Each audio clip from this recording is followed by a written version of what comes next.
മദീനയിലേക്ക് എത്തുമ്പോൾ മദീന റൗള ഷരീഫിന്റെ ചുറ്റുവട്ടത്തുള്ള 70,000 മലക്കുകൾ റൗളന്റെ അകത്തുള്ള ഹബീബായ സ്വല്ലല്ലാഹു അലൈഹി വസല്ലമ തങ്ങളോട് പറയത്രേ, നബിയെ ആരാ വരുന്നത് നോക്കിയേ.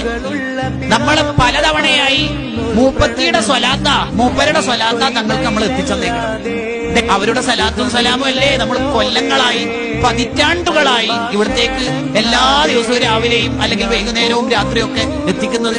അതാ അവർ ഉടലോടെ വരുന്ന അവരുടെ സ്വലാത്ത സാധാരണ ഇവിടെ എത്താറുള്ളത്, നമ്മളല്ലേ എത്തിക്കാറുള്ളത്.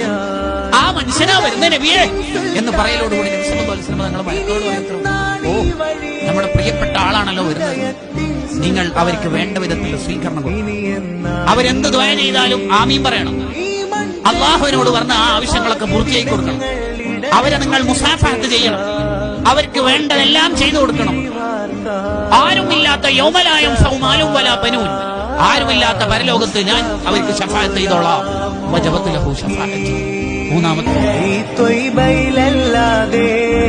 സുഖമില്ലല്ലോ വേറെ അൽഭാഷയടങ്ങാതെ ഞാൻ പോകുന്നു നൂറേ, ഈ മണ്ണിനൊരായിരം ചുംബനമേകി വിട പറയുന്നു ഞാൻ.